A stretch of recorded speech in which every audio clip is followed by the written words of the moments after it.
녹화 들어가고요. 자, 이번 시간에 이제 한 12번째 테마죠. 선순위 가등기 진도 한번 나가보도록 하겠습니다. 어, 가등기에서 이제 좀, 뭐, 주로 이제 그 소유권 이전 가등기 뭐 그렇게 돼 있어요. 등기부에는 그렇게 이제 돼 있는데 갑구에 그렇게 돼 있죠. 이런 것들을 보시면은 일단 후순위면은 어, 가처분 같은 경우에는 좀 생각을 더 많이 봐야 되는데 가등기 같은 경우에는 후순위 같은 경우에는 그냥 소멸되니까 상관없어요. 근데 이제 말소 기준보다 선순위 이 말소 기준으로 생각되는 것보다 선순위가 있으면은 이제 그게 좀 문제가 되는 거죠. 주로 이제 소유권을 먼저 이전받아 가려고 하는 부분이 있기 때문에 그래서 이제 한번 좀 살펴보면은 가등기에서 생각할 점이 담보라고 신고한 그 있어요.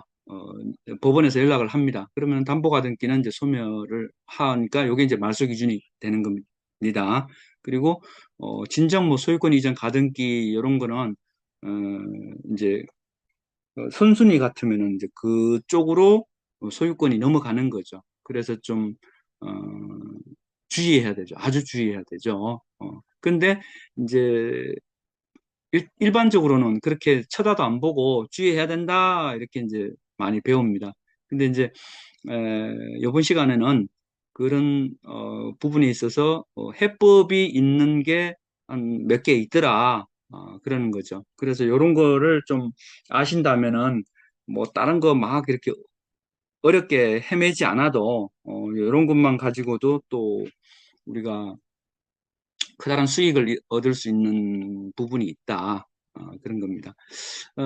우리가 보통 이제 소유권 이전하는데 보통 한 45일 정도 걸리죠. 그런데 45일 정도 이렇게 걸리는데 본등기를 이제 하는 과정에서도 보면은 이런 요 서류들이 사실은 뭐 관심 없을 수도 있긴 한데 자세히 보면은 여기 이런 데서 투자 힌트가 많이 있어요. 여기 보면은 매매 계약서가 금인필이어야 되잖아요. 이런 부분이 뭐냐면은 허가, 허가를 받았다는 거예요. 매매 자체에 대해서. 특히 이제 토지거래 허가구역 같은 투기 지역에 들어가 있는 그런 뭐 부동산 같은 경우에는 이걸 받아야 돼요. 그러다 보니까 이런 게 없으면은 무효입니다. 어, 근본적으로 그 계약은 무효 상태에 놓이게 되죠. 그리고 이제 어, 혹여 진행하다가 요 이제 금인이 나오면은 그때서 이제 유효가 되는 거죠. 그래서 이제 그런 거를 이제 응용한 그런 게 있습니다. 뭐 요 사건 같은 경우 이제 뭐 제가 그냥 학습용으로 이제 띄워놨는데 소유권 가등기가 이제 있어요. 그래서 이제 여기에 가등기가 세 건이 있더라고요. 보니까 이제 두 건은 이미 이제 10년이 넘었고 10년이 안 된 최근 조금 한 8년 정도 된 사건이 있어요. 어, 그런 거 요런 거 같은 경우에 이제 뭐 뺏길 우려가 있잖아요. 소유권을. 그래서 진짜 이거는 미친 척하고 입찰을 해서 소유권 뺏긴다고 간주하고 거기 가서 그 가등기에다 대고 배당금에다가 어차피 소유권 뺏길 수가 있기 때문에 그 부분에 대해서 배당을 못 받도록 배당될 금액 정도로의 가압류를 치는 거죠. 소유권을 뺏기면은 어차피 그쪽에서 배당 받았던 사람들이 나 소유권 뺏겼기 때문에 배당 받았던 사람들이 다시 다 돌려줘야 되는 거죠. 돌려받는 거죠. 그래서 미리 그냥 선제적으로 가압류를 띄워놓는 거예요. 소유권 뺏기더라도 이거 이제 그러니까 그 짝에서는 그 뺏길까 봐 아니 그 선순위 가등기가 소유권을 치더라도 어 이미 그 가등기에 배당금이 놓여져 있기 때문에 그 배당받는 사람들에게 그 부분에 대해서 음, 배당 못 받게 하는 효과가 있는 거죠. 그래서 어쨌든 누구에게 할 거냐, 그거는 이제 주로 가장 많은 배당 그 예상자 뭐 대략 한 한두 세 명 정도의 그 금액에다가 가압류 쳐놓으면은 이제 그게 결국은 연락이 오게 돼 있습니다. 그리고 이제 그런 계약들이 사실 이제 이 소유권 이전 가등기라는 게 진정 소유권 이전 가등기면은 괜찮은데 대부분 보면은 허위예요, 허위. 당사자들끼리 허위해서 허위로 그 의사표시에서 그냥 등기만 넣어놓은 게 거의 다수기 때문에 실제 자금 이동이 됐느냐, 또 여기서 아까 얘기했던 금인된 계약서가 있겠느냐. 어, 이게 있어야 가등기가 본등기로 이제 넘어가면 소유권 이전 등기 되는 거예요. 가등기 상태에서는 소유권이 아니죠. 가등기에서 이제 본등기를 집행을 해야 돼요. 이런 서류들을 가지고. 그래서 등기소에 제출하면 해주는데, 이게 다 있어야 되는 거고. 이게 해서 부족하면은 이제 바꾸고 되겠죠. 안 되겠죠. 그죠? 그래서, 요런 이제 내가 낙찰을 받았는데 45일간의 대금 납부 기한이 있죠. 그러면 이제 이런 거 쭉 이제 알아보고, 서로 간에 이제 그런 교통 정리를 다 끝낸 다음에 이제 당사자 간에, 음, 그, 자기들끼리, 예를 들어서 현재 소유자와 가등기 건자와의 이제 그런 상황이 있어요. 자기들끼리 간에. 그런 걸 이제 시간도 좀 주는 거고. 그래서 이제 사전에 에, 나는 이제 이렇게 음, 잔금을 넣어도 이렇게 배당을 나는 못하게 하겠다. 그래 놓으면 이제 뭐 현재 소유자 또는 현재 음, 뭐 경매를 넣었던 사람 뭘 포함해서 뭐 압류든 가압류든 뭐 하여튼 등등 그런 것에다가 일단은 가압류를 다 때려 넣는 거죠. 그러면은 이제 배당이 거의 안 되니까 그런 걸 응용하는 겁니다. 이제 담보가등기는 통상 이제 경매에서는 자진 권리 신고를 하게 되죠. 그리고 가등기는 한번 쳐놨다고 영원히 가는 게 아니라 소멸 시효가 있어요. 한 10년 정도. 어, 요거 잠깐 한번 살펴보고 가볼까요? 이게, 아, 저쪽으로 연결돼 있는데, 뭐, 이거를 우선은 할 수는 없겠네요. 왜냐면 지금 볼 수가 없어. 왜냐면 저기, 다른 걸로 지금 모바일 버전으로 지금 걸어놔가지고, 로그인을. 그냥 저 등기부 보면 담보 가등기 이렇게 표현이 안 돼 있고, 소유권 이전 뭐 청구 가등기 뭐 이렇게 돼 있어요. 그래서 이제 좀 더 살펴보면은 매각물건 명세서에 이렇게 나와요. 소멸되지 않는 권리에 갑구 몇 번, 뭐 몇 번 가등기 그 매각으로 소멸되지 않는다라는 뭐 그런 언급이 나와요. 근데 여기 있는 경우가 있고 없는 경우가 있어요. 있는 경우는 소멸 안 된다는 얘기고 없는 얘기는 뭐 그거 소멸된다는 얘기겠죠. 그죠?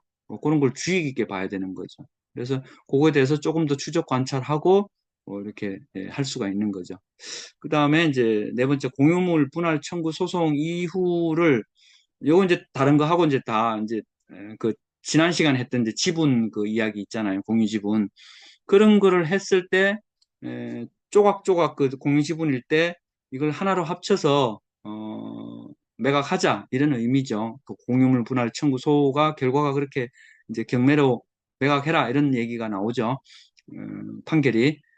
근데 그 소송 중에 선순위 가등기를 먼저 때려 넣으면은 장난친 걸로 보고 그 소멸시킵니다. 대법원 판례가 있어요. 어, 이미 그 판례의 힘으로 에, 그런 장난은 이제 소멸시킨다 이런 얘기고요. 또 다섯 번째 토지거래 허가구역 내에서 이제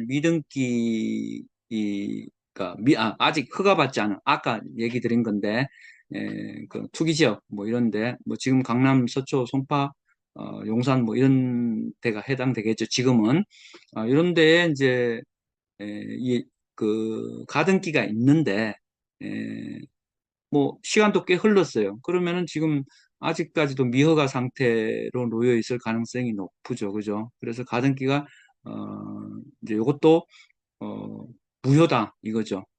그래서 말소 청구가 또 따로 가능하더라. 그런 얘기입니다.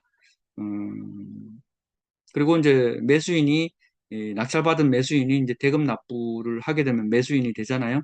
이제 그래서 이 매수인이 이 선순위 가등기가 있다 하더라도 요 경우에는 이미 소유권이 넘어와 버렸기 때문에 그쪽에서 뭐 따로 허가 받을 만한 지금 상황이 안 되잖아요. 그죠? 음, 과거에 서류만 들고 앉았잖아요. 현재 상태의 서류가 아니잖아요. 그죠? 소유권이 누가 있느냐? 지금 낙찰자에게 있죠. 그런 경우에는 이행이 안 되는 거죠. 그죠? 그래서 소유권 이전 자체가 안 되는 거니까 따라서 확정적인 무효가 된다. 유동적 무효에서 우리가 딱 소유권 이전을 딱 받는 그 순간 확정적으로 이제 무효가 된다 이런 얘기죠. 그래서 두 가지 이런 무효 소멸 청구 가능한 걸 말씀드렸고 나머지 이제 담보 가등기인데 뭐 이런 거는 이제 상식적으로 알아두셔야 돼요. 가등기가 소멸시효가 10년이더라. 그 이제 뭐 이건 간단히 보고 갈게요. 신고하지 않은 그 가등기는 어, 그냥 겉으로는 제목이 소유권 이전 청구 가등기라고 돼 있기 때문에 뭐 이게 무슨 가등기인지 몰라요. 담보인지 진정 소유권 이전인지 몰라요.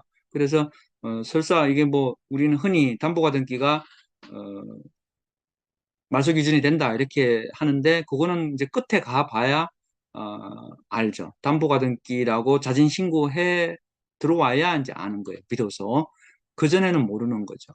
그래서 뭐 어떤 가등기든지 간에 매매 예약 또는 매매 계약 뭐 두 가지 형태 다 제목으로 들어가 있어요. 그리고 이제 담보 가등기가 요게 맞는데 확실하다.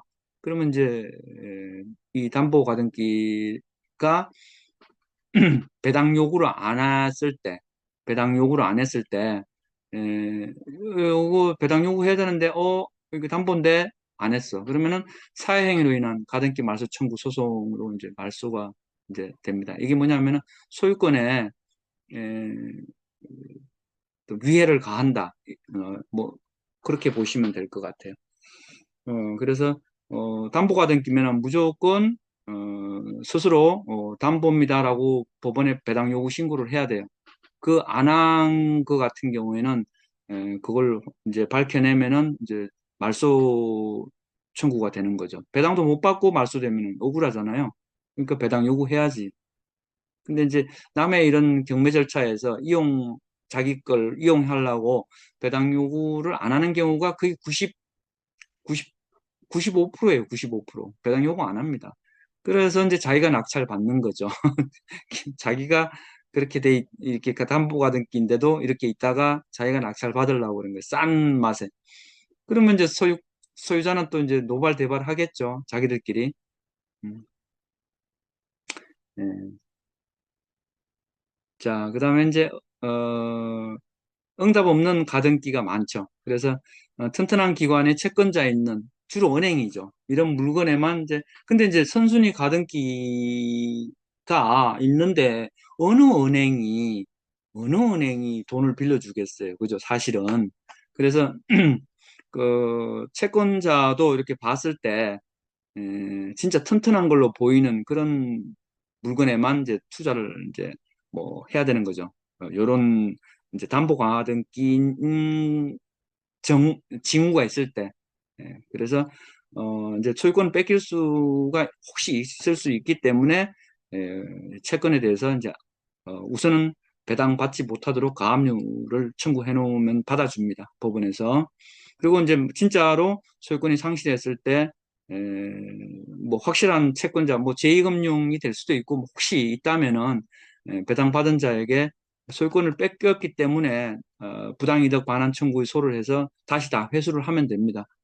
그러니까 이제 조금 속상하긴 할 수는 있는데, 이런 거를 뭐 테스팅 할 수는 없는 노릇이고, 진짜, 가능성이 높다 그러면은, 이렇게 한번 어렵사리 또 한번 해볼 수도 있는 거죠. 그래서 가등기 같은 경우는 매매 예약이, 이, 제척 기간 10년이라는 거, 요거 소멸시효가 10년이기 때문에, 에, 매매 예약을 걸어 놓으면은, 제척이 10년. 요게 뭔 소리냐면은 요 딱 기간 지나면은 무조건 소멸된다는 거예요. 예약해놨는데 10년간 딱 지나버리면 그 다음 날부터 뭐 뭔 짓을 해도 일단은 어, 그 효력을 잃는다 이런 얘기입니다. 그다음에 계약인 경우에 소멸시효 10년 요거는 계약 이제 어, 했기 때문에 이미 계약했기 때문에 에, 요거는 그 계속적으로 청구할 수 있는 나름의 이제 시간을 10년으로 보는 거고 중도에 뭐 요거에 관련된 이제 뭐 그 소멸시효 중단 노력이라고 하는데 뭐 가압류랄지 뭐 등등 이런 걸 통해서 여러 가지 법적 활동을 통해서 이걸 소멸시효 중단을 뭐 이렇게 쭉쭉쭉쭉 늘릴 수가 있어요. 어, 그래서 요거는 변동성이 많은 그런 기간이고 위에 거는 딱 정해져 있다는 얘기죠. 그리고 이제 주의할 점이 하나 있는데 가등기권자가 이미 점유하고 있으면은 이미 사용 중이다. 뭐 이제 가등기 진짜 진정한 가등기 뭐 예약 또는 계약이어 가지고 먼저 점유 사용하고 있다면 이건 진짜배기 권리라고 인정해 줘야 되는 거죠. 이걸 뭐 이제 법적 용어로 이제 그런 거를 추인 이제 인락했다. 실질적인 점유 이전을 했다 이렇게 봅니다. 그래서 실질적으로 사용 거주하면은 그 선순위 가등기 또는 뭐 선순위가 굳이 아니어도 어쨌든 그 가등기의 권리가 소멸하지는 않습니다. 그러나 이제 선순위인 경우에 진정 이제 에, 주의해야 되고 후순위인 경우에는 매각으로서 소멸하는 거죠. 이제 공유물 분할 청구 이후에 선순위 가등기는 이제 아까 말씀드렸습니다만은 이제 그 어떤 그 기판력으로 장난쳤다. 그래서 이제 소멸시키는 거고요.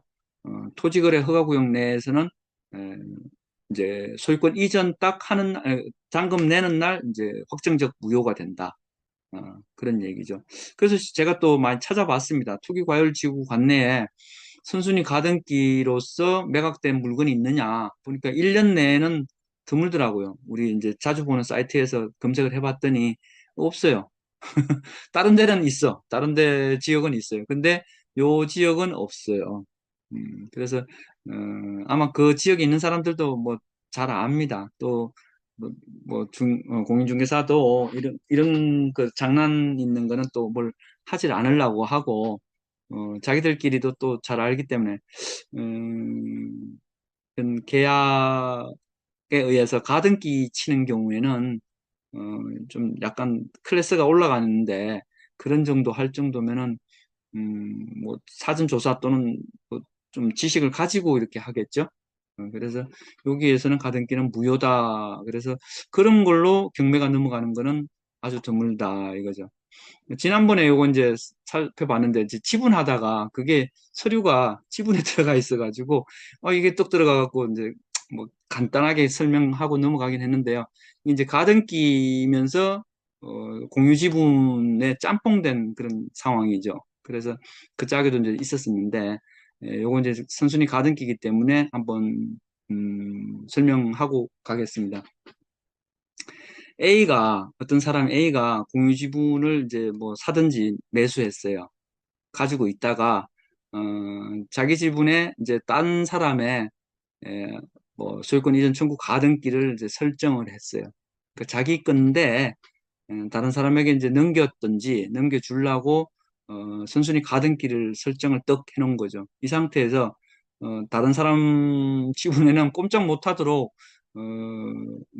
임대라든가 뭐 이런 매매라든가 이런 걸 못하도록 그냥 꼭 묶어놓은 거예요. 처분금지 가처분을 딱 묶어놓고 이때 이제 공유물 분할 청구 소송을 합니다. 그래놓고 이제 A가 그러면 이제 경매가 넘어가죠. 경매가 넘어간 상태에서 A가 이제 입찰 경쟁에 뛰어들 수도 있어요, 자기가. 너무 많이 빠지는 경우에는. 근데 어쨌든, 음, 만약에 이제 제3자가 낙찰 받는데 좋은 가격이면은 좋은데, 이제 나쁜 가격일 수도 있고 좋은 가격일 수도 있겠죠, 그죠? 너무 많이 유찰됐다면은. 그래서 제3자가 이제 낙찰 받으면은, 이제 이게 이제 문제가 복잡해지죠. 자기들끼리 뭔 장난을 하려고 그랬는데, 제3자가 끼어들었어. 그러면 이제 제3자는 어떻게 하냐면은 이제 어차피 선순위 가등기가 있기 때문에 A 배당금에다가 A 지분에 이게 이상한 선순위 가등기가 있기 때문에 뺏기잖아요. 뺏길 수 있잖아. 그러니까 아까 얘기했던 그 채권의 그 배당받을 채권에다가 가압류를 어, 박습니다. 그러면 이제 받아주고요. 그래서 이제 나중에 본등기 한다든지 그렇게 소유권을 내가 뺏겠다든지 그러면은 어, 그런 걸 예방하려고 하는 거죠. 그럼 진짜 뺏겼다. 그러면 그러니까 차단을 해놨기 때문에 여기서 뺏어오면 되는 거고. 또 배당받지 못하니 A 같은 경우에는 그 소유자인데 배당을 받지 못합니다. 그런 경우에는 연락이 오죠. B를 어떻게 처리하겠다. B를 어떻게 하겠다라고 이제 연락이 온다는 얘기죠. 그래서 이제 이런 이제 공유물 분할 청구가 이제 그 되고 나서 설정한 가등기는 누가 봐도 이건 선순위 가등기잖아요. 그러니까 낙찰가가 떨어질 거라는 게 뻔해요. 그래서 이제 타인 지분 다른 사람들 지분에 대해서 책임이 있어요. 민형사상 손해배상 책임이 있으니까 네, 입찰 전이라든가 낙찰 후 적어도 배당받기 전까지는 가등기를 빨리빨리 해지를 해야 될 필요가 있죠. 그 거기에 요거하고 같이 맞물려 들어가는 거죠. 6번하고. 그래서 가등기 해지를 이제 해야 나는 안전하게 이제 이 경매를 어, 완성을 하게 되잖아요. 그죠? 낙찰받은 사람 입장에서는. 그래서 6번하고 이제 그간에 뭐 좀 협의는 해야 되겠죠. 근데 결국은 이제 뭐 그런 전화번호 주고받아 놓으면 6번에 의해서 이제 연락이 오더라 이런 얘기입니다. 자, 이제 요거 같은 경우에는 이제 그 가등기가 있는데 선순위 가등기가 있는데 언급이 없어요. 뭐 담보도 아니고 뭐 그렇기 때문에 인수 이런 식으로 나옵니다. 여기 나오죠. 선순위 가등기 이렇게 나오죠. 그러니까 어떻게 돼요? 이거 소유권 뺏길 걸 10억짜리를 뭐로 하냐 이거죠. 음. 근데 또 아까 같이 그러면은 그 대규모 배당 받을 사람한테 가압류를 때려 넣는 소유자한테나 이렇게 해놔버리는 거죠. 그러면은 에, 연락이 오죠. 그래서 여기 같은 경우에는 한 7억 6,800에 어우 세요 그죠? 이게 에, 그 4차 금액 이상으로 이렇게 낙찰을 받았어요. 한 65%로 이렇게 받는다니까요. 그런 전략이 있으면은 받아요. 근데 이거 전략이 없으면 두루룩 이렇게 떨어지죠. 5차까지 가고 뭐 그렇습니다. 이렇게 보통 가등기 이제 이러는데 보통 소유권 뭐 이전 청구 가등기 또는 매매 예약 가등기, 매매 계약 가등기 뭐 이렇게 돼 있습니다. 요거는 이제 매매 예약이죠. 음, 매매 예약이면은 제척 기간 10년으로 해서 소멸되는 거죠. 그리고 뭐 계약이다, 매매 계약이다 뭐 이러면은 뭐 한 10년간 그 소유권을 또 이제 이렇게 거의 뭐 인정해주기도 하고 그렇습니다. 그러나 이제 그게 소멸시효가 10년이 걸렸지만 여기 뭐 그 돈을 받아내려고 하는 가압류라든가 이런 게 또 들어가 있을 수가 있어요. 그러면 이제 그게 그 경우에는 연장이 되는데 그냥 단순히 이 예약 거의 다 예약이에요. 예약인 경우에는 무조건 10년 지나면은 소멸되더라. 여기 이제 선순위 임차인이 있죠. 그죠? 근데 여기 16년도에. 16년도에 이렇게 임차인 딱 받아놓고 가등기를 딱 때려 넣는다고요. 아주 뭐 전형적인 수법이죠. 어, 그래 놓고, 이런 경우에 이제 경매 넘어가면은, 이거 2번 때문에 아무도 입찰을 못 한다는 얘기죠. 그죠? 여기 이제 임차인이 한 1억 8,500이나 들어가 앉았는데, 자기들끼리 뭐 이렇게 했으니, 이게 이제 제3자가 이렇게 김경원 씨가 떡 하고 이제 뭐 경매를 청구를 이제 한 사안이죠. 이런 거는 엄청 유찰이 많다고요. 그리고 이제 이 선순위 가등기 56110인가요? 요거 같은 경우 자 선순위 가등기 있잖아요. 요게 있는데 여기 보면은 여기 매각 물건 명세서죠. 같은 사건입니다. 56110. 근데 쭉 보세요. 여기 선순위 이제 임차인들 어, 권리 신고한 거 나오고요. 여기 보면은 등기된 부동산에 관한 권리 분명히 가등기는 이제 등기된 거죠. 또는 가처분은 없습니다.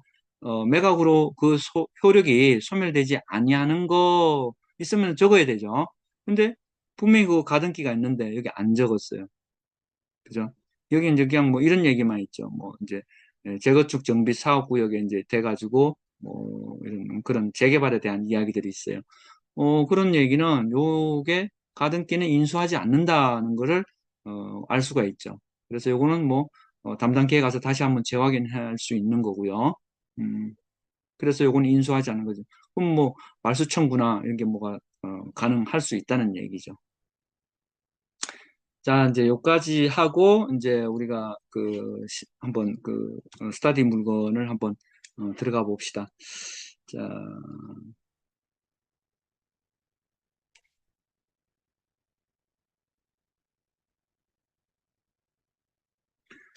자 이제 요거 첫 번째 물건 하기도 전에 이제 한번 링크를 새로 던져야 될 수도 있는데요.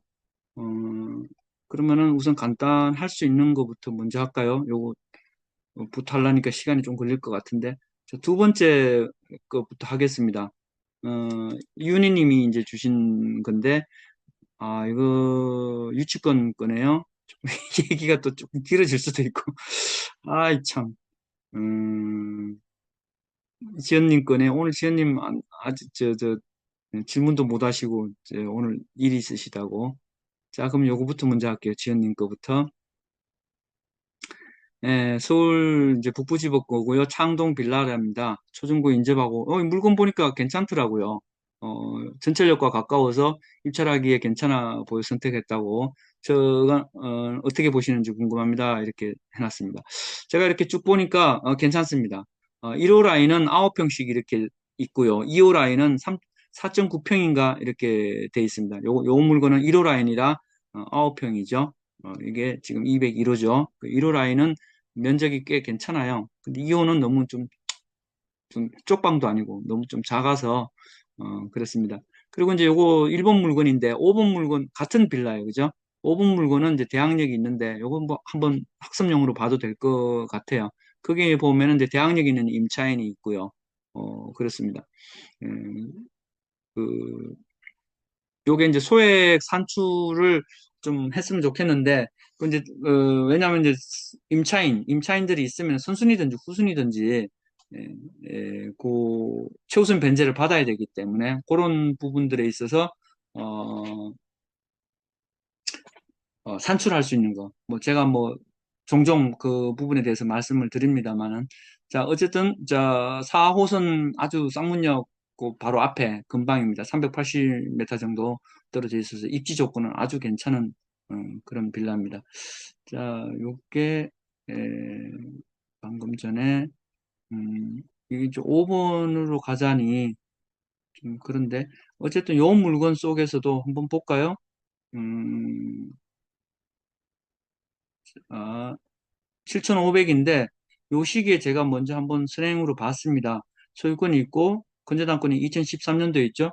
그 2013년도에 보면은 그 최우선 변제 금액이 7,500에 2,500까지입니다. 7,500에 2,500인데 이분은 후순위인데 이제 최우선 변제는 2,500만 원 받죠.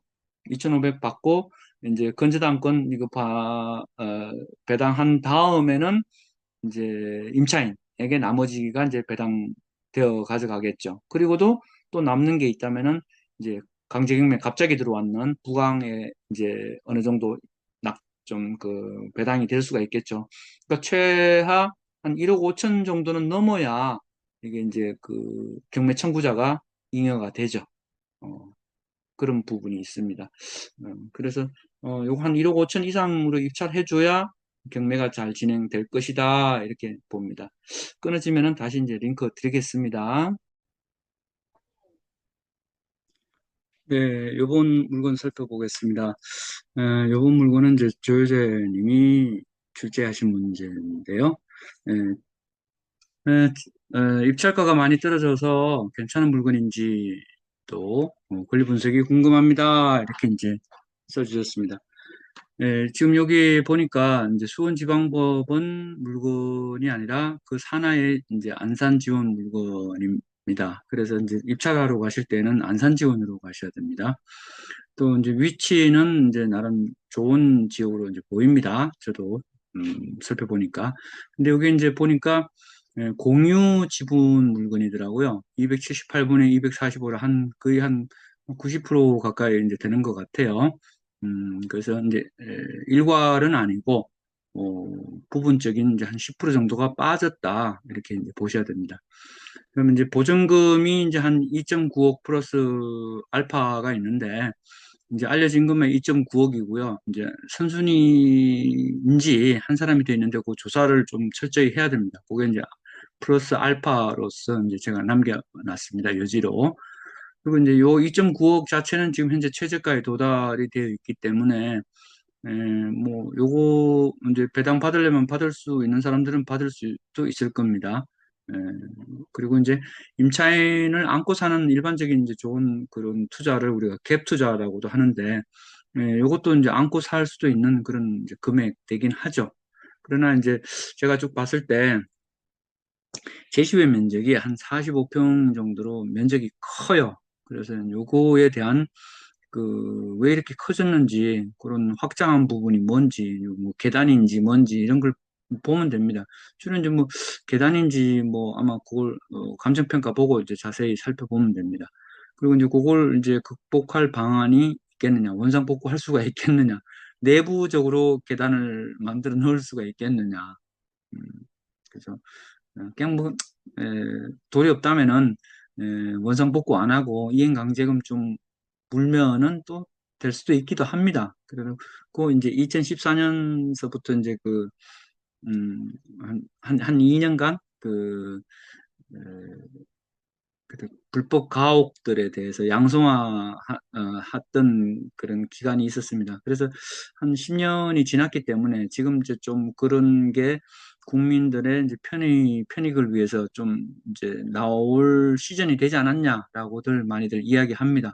그래서 양성화인데 그 양성화도 좀 면적이 너무 크면 안 되고 어, 이제 적당해야 되겠죠. 그래서 그거를 봤을 때 너무 어, 그 면적이 너무 크더라 이거죠. 이제 원래 면적은 이제 토지는 한 37평이고 뭐 1층, 2층 지하실까지 있어가지고 이렇게 한 40, 한 5평 정도 되고 제시외 건물이 이렇게 한 46평 꽤 크죠, 그죠?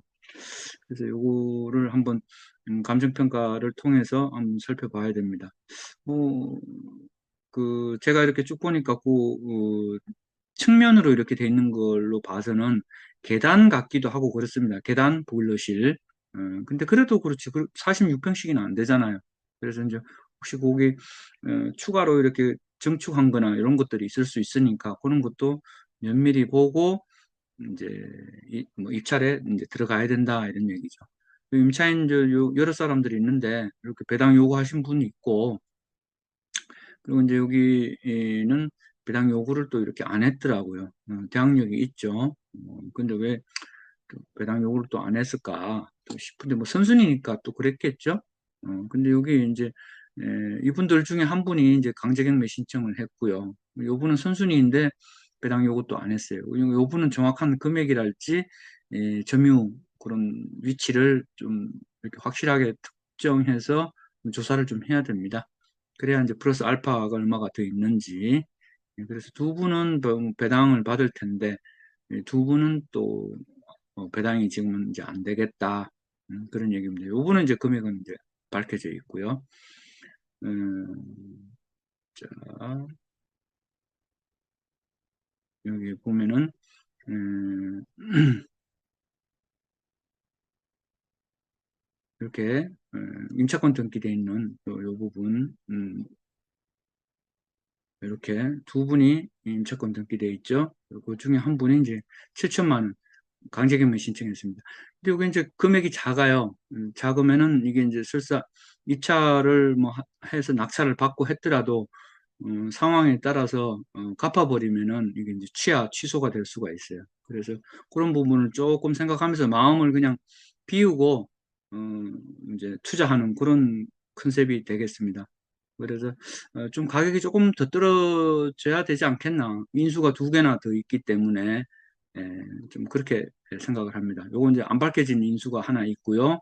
음, 어, 저 위에서 이렇게 그다음에 밝혀진 인수가 이렇게 이제 요거는 배당을 안 받으니까 배당 요구를 안 했으니까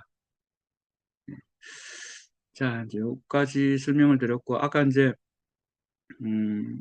추가 질문이 있으시냐고 물어봤는데 없으시다고 또 이렇게 하시더라고요. 오랜만에 또 오셔가지고 같이 또 이렇게 진행을 해봤습니다. 자, 이번에 이제 세 번째 물건 한번 나가 보겠습니다. 동작구 사당동에 있는 나대지인데 공사를 하려고 이렇게 했던 모양이에요. 근데 이게 유치권이 있어요. 자, 여기 한번 볼게요. 윤희님이 이 유치권입니다. 낙찰가 산정 시 고려할 사항과 해당 사건의 유치권 관련 고려사항이 궁금합니다.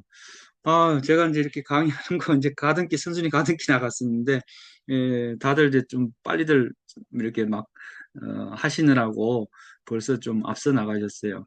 그래서, 제가 이렇게 보니까 딱 보면 압니다. 유치권이 성립하지가 않을 가능성이 높아요. 즉, 성립하지 않을 거라는 얘기죠. 더군다나, 그, 문서 접수 내역에 보면은, 승계인, 그 원래, 그, 농협인가 수협이 있었고, 거기에서 승계를 받은 유동화 회사, 금융회사가 있습니다. 여기서, 당사자를 이제, 왜냐면 먼저 유치권 신고가 들어왔기 때문에, 그래서 불러다 놓고 유치권 포기 확인, 그 서랑, 또 아울러서 배제 신청서까지 제출이 됐습니다. 따라서 요거는 그걸 문건을 봐야 되고 또 그 사이트마다 참고 자료가 있으면은 이제 이렇게 인지하게 되죠. 만약에 인지 못했으면은 이거 뭐, 뭐 사이트에 따라서 또는 전에는 다 그 매각 물건 뭐 명세뿐만이 아니고 어, 문서 접수 또 발송 그 대장까지 다 훑어봐야 됩니다. 사실은. 근데 이제 이렇게 인지가 됐으면은 이제 가격 산정 시에 이제 또 요 나대지기 때문에 요거 같은 경우에는 이제 개발 사업성이 있겠는지 대출 비용은 또 어떻게 되겠는지 또 이거 뭘로 용도를 잡아서 분양을 또 해야겠는지에 대해서 이제 고려를 좀 해야 되죠. 그냥 나대지니까 땅이 좋아서 사둔다. 뭐, 예, 그런 것도 괜찮습니다. 근데 이제 유치권이 이제 결부돼 있기 때문에 에, 이게 이제 그냥 이렇게 떡하니 매각 물건 명세에 보면은 이렇게만 내용이 적혀 있어요. 공사대금 요 5,380만 원에 신고가 제출됐다. 성립 여부는 불분명하다. 이렇게만 딱 돼 있어요. 공사 수발 대장은 그거 가서 봐라 이거죠. 음. 근데 이제 이런 문장으로 이제 현혹될 필요가 없겠다 얘기죠. 왜냐하면 여기 유치권 포기 이제 확인서가 들어와 있고 각서 뭐 이런 걸로 따라서 이제 이거 보통 소송하기도 하는데 워낙 이제 보니까 한 3주밖에 안 걸렸더라고요. 유치권 신고 들어오고 요게 들어오는 게. 그래서 아마 나름 혹시 소송할 수도 있긴 한데 이미 포기 확인서를 제출했기 때문에 뭐 특별한 그건 없는 걸로 아마 소송은 더 진행하지 않는 걸로 알고 있어요. 말을 안 들으면 소송까지 가고 형사고발하고 막 그렇죠. 그래서 나중에 이렇게 떡떡 이제 변경하다가 이제 잠수 타다가 이제 이게 이제 소송 결과가 나오면은 이제 다시 진행하고 뭐 그렇게 합니다. 이제 요거에 대해서도 따로 이제 또 궁금한 점은 또 없으셔가지고 또 이만 설명을 또 다 하는 걸로 하겠습니다. 요게 뭐 일단 한번 살펴보면은 뭐 이렇게 생겼습니다. 요거 사진을 보면은 뭐 이렇게 생겼는데 유치권 성립 안 할 게 뻔합니다. 이렇게 뭐 이렇게 테두리 있고 이렇게 따로 이렇게 뭐 그 분리하는 이런 걸로 다 이렇게 해놨긴 했는데 이거 갖고 어, 점유 사실 자체는 또 인정되지 않죠. 또 따로 조건들이 다 있습니다. 그 나중에 그 가는 진도 나가는 부분에서 이제 그때 따로 한번 어, 명확하게 말씀드리도록 하겠습니다. 자, 그 부분을 이제 또 한번 보겠습니다. 마지막 물건이죠. 동부지법 물건인데 천호동 쪽입니다. 천호역에서 뭐 가까운 물건인데 도로 지분 사건이고요. 여진님이 이제 주신 물건인데, 도로인데다가 이제 이게 저 공유 지분까지 한 절반 정도 돼 있어요. 그래서 사실은 에, 특수 물건에 또 특수 물건이 되는 거죠.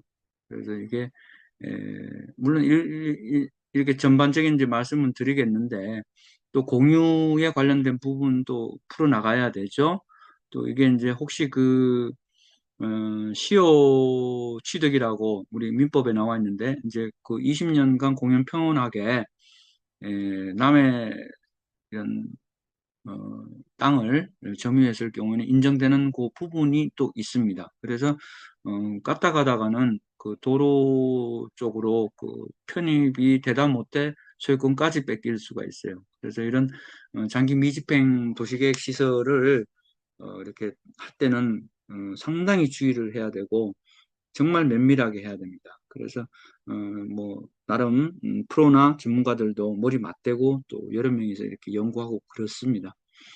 자, 이제 이런 데 관심이 많으신 것 같아요. 지난번이나 전전차에 또 이렇게 도로에 대한 부분을 말씀해 주셨는데 저는 뭐 개인적으로 이런 부분은 그렇게 성과가 크지 않다고 보고 또 실제로 이런 쪽으로 투자법인이나 또 이렇게 투자하셨던 분 잘 알고 있는데 어, 좀 약간 뻘짓하고 있더라고요. 그래서 이제 수익성이 얼마나 되냐 물어보니까 뭐 연 평균 보면 한 30% 정도 된다고 그러더라고요.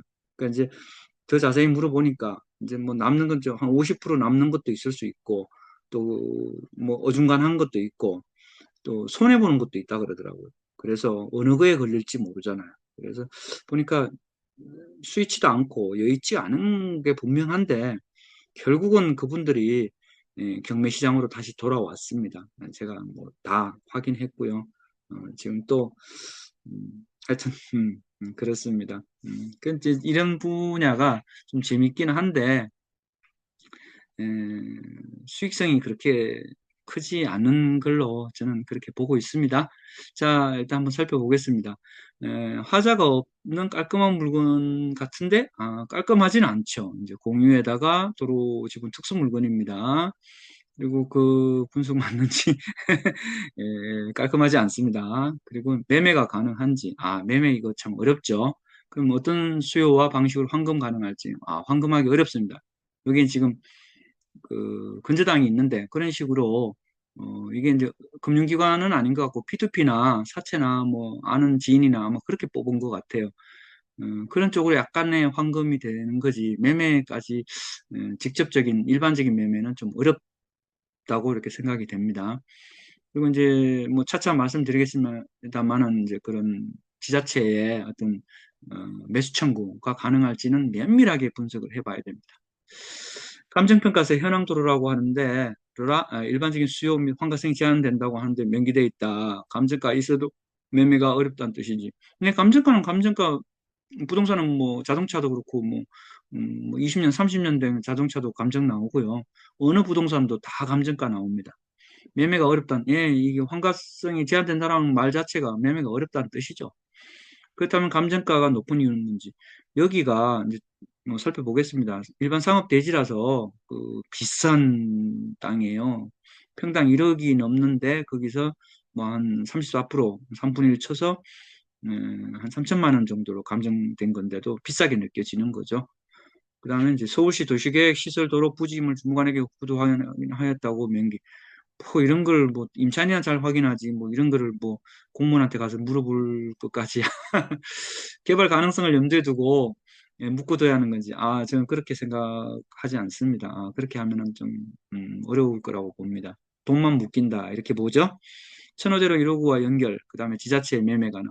매매하려면은 사실 소송 걸어야 되는 겁니다. 근데 이제 명확하다라면은 매수 청구하면 되는데 이게 어떤 사유로 이 도로 떡하니 이런데 그 분명히 도로였는데 붙어가지고 어떻게 공사를 하다 보니까 뭐 경계석이나 이런 그런 거가 어떻게 이렇게 공사를 하다가 이렇게 먹혀 들어가는 건지 아니면 이게 코너 땅인데 여기서 뭐 이렇게 어떻게 공사적 실수 내지는 그 공무원 담당자가 이렇게 이전하고 뭐 이렇게 발령이 딴 데로 나고 이러다 보니까 새로운 분이 오셔서 그걸 일을 하셔야 되는데 100% 업무 파악이 안 된 상태에서 뭐 유야무야 그냥 넘어가 버리면은 이렇게 누락될 수도 있거든요. 혹시 그런 거 아닐까 그렇게 생각해 봅니다. 그러니까 보상은 끝났는데 그냥 남아있던 거 아닌가. 이제 그런 두 가지 케이스로 봅니다. 음, 자, 이제 제가 이제 생각해 본 걸 말씀을 드리겠습니다. 도로고 이제 공유 지분이라서 특수 제곱이죠. 그리고 이제 이게 어떤 방식으로 해결해야 될 건지 이제 절반짜리이기 때문에 서로 이제 의견이 팽팽할 거고 뭐 그분이 남아있는 분이 몰랐을 수도 있는 거고 알지만 또 그런 어떤 특수한 상황이 있기 때문에 그런 것까지 조사하려고 그러면은 또 이렇게 시간이 많이 내야 되겠죠. 어, 과거에 어떤 일이 있었는지, 뭐 20년, 30년 전에 그런 것도 알아야, 왜냐면 이제 그런 어떤 시효 취득 상황인지 아닌지 또 봐야 되기 때문에. 그러면 까딱하면 소유권을 잃어버리니까요. 그리고 장기 미집행 도시계획 시설에 이제 이런 투자에 대해서 제가 이제 준비를 해놨는데, 아까 서두에 말씀드렸습니다만은, 에, 요거 이제 곧 나갈 겁니다. 어, 그리고 이제 천호역 부근의 일반 상업지역이더라고요. 이거 대지가 제일 비싼 땅들이죠. 일반 상업지역이 최고가입니다. 여기에 이제 에, 대지는 한 1억 정도 되는 것 같은데 이제 34% 감가율 해가지고 3천에 평가를 한 것 같아요. 그리고 이제 감정평가서 5페이지 보면 대상 물건에 대한 감정평가는 시장 가치 기준을 했다고 한다. 또 공시지가 기준법으로 이제 실시를 한 것 같더라고요. 그 시장가액을 기준으로 감정평가액을 결정함. 그래서 한 923만 원 정도 했어요. 선행 그 사건도 있는데 찾아보겠습니다. 감정평가에 대한 감정평가는 방식은 비용 원리에 기초한 원가가 얼마냐 이렇게 본 것도 있고요. 그다음에 이제 매매 비교, 거래 사례 비교 방식이 있고요. 또 수익성에 기초한 수익 방식이 있고, 또 공시지가 이런 걸 가지고 하는 공시지가 기준법이 있습니다. 이렇게 한 세 가지가 있는데 이런 것 중에서도 이제 공시지가 기준법으로 했고요. 이렇게 그런 걸로 하되 거래 사례 비교법으로 해서도 한번 산출해서 시장 가격과 비교했다. 그래서 합리성이 있더라. 이런 얘기죠. 그 격차율, 감가율이 한 0.347 정도, 34.7%로 때려서 1억에서 이제 그렇게 내려온 거죠. 또 이제 공매 평가 선례 사례가 있더라고요. 그래서 그 조정을 또 막 하고 해가지고 또 2.03 또 이렇게 해가지고 뭐 어글이 맞춘 것 같은데 도로 감정 평가가 그 선행 사건은 한 901만 원 정도 평방미터당 그렇게 됐고요.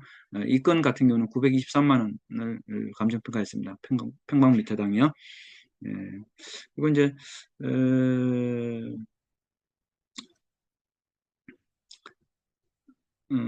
이런 이제 투자 방식이 조금 다루기 아주 곤란한 부분입니다. 활동은 많이 해야 되고, 시간도 많이 들여야 되고, 이제 그것도 낙찰 또 받아가지고 또 이렇게 처리도 많이 해야 되고, 그런 뭐 지적, 노동, 또 스트레스 막 이런 게 많이 쌓이는 부분이기도 하고, 그렇게 수익성은 많지 않다. 뭐 일반적으로는 기대해서 개발 지역 쪽에 재개발이나 이런데 이제 그런 토지를 사는 건데 막다른 도로, 마을의 초입 같은 거, 이런 막다른 도로에서 들어가는 데 쪽에 뒤에를 이렇게 뭐 사람들을 이렇게 통행이라든가 이런 걸 담보 잡아가지고 이렇게 에, 그길 목에다가 이렇게 하는 방식은 좀 있습니다. 그래도 서로 티격태격 해야 되죠.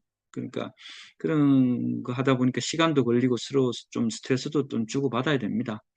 그래서 뭐 그냥 일반 개발 기대에 대해서 보상받으려고 또는 뭐 현금 청산받으려고 또는 뭐 그런 아파트나 이런 거를 그 어떤 분양받으려고 하는 그런 방식도 있어요, 사실은. 근데 이제 일반적으로 이제 이렇게 지자체에 또 보상을 기대하고 뭐 이러려 그러면은 그런 그 토지의 이 가격을 그냥 시가로 하는 게 아니고 그 사업 인정 고시일이라고 있습니다. 어떤 그런 사업을 할 때 꼼짝 마 할 때 그 날짜가 딱 박히는 거죠. 그걸 주로 이제 사업 인정 고시일이라 그러는데 그거의 가격으로 이 보상을 하게 됩니다. 그래서 이제 지자체에 이런 땅하고 연접돼 있고 그런 상황에 물려 있기 때문에 이게 이제 매수 청구가 가능하겠는지 명확하게 그리고 그러면 그 가격이 옛날 가격이잖아요. 지금 가격이 아니고 그런 부분들 그리고 이제 여기 이제 공사로서 이제 그렇게 어떻게 실수로 그렇게 먹혀 들어갔는지 어떻게 됐는지 이거 나머지 공유자 2분의 1 공유자한테 들어볼 수도 있어요. 사실은. 그래서 그 통행에 대해서 뭐 이거 길막할 수도 없는 거죠. 이게 통째로 오면은 통째도 아니고 요 아주 일부분이거든요. 한 20평방미터 되는데 총 한 40평방미터 중에서 절반 된 거죠. 뭐 일반적으로는 그런 어떤 막다른 도로에서는 길막하는 그런 통행 관련된 그런 법리 그리고 이제 수익성이 또 많겠는지 또 황금성 뭐 좀 되겠는지 빨리빨리 되겠는지에 대해서 이제 종합 검토가 필요해서 진짜 소소하게가 아니라 대대하게 시간도 들어가고 노력도 들어가고 뭐 돈도 들어가고 뭐 그렇습니다. 그래서 이제 실제 사례를 보니까 막 손해 보기도 하고 뭐 잘 하기도 어떻게 그 검토했길래 손해를 보고 실제 얘기를 들어보니까 막 그 팀들이 많아가지고 막 입찰가를 올린대요. 그럼 또 그 낙찰 받으려고 또 점점 올려야 되고 그러다 보면은 말도 안 되게 손해 보는 가격으로 하게 된단 말이죠.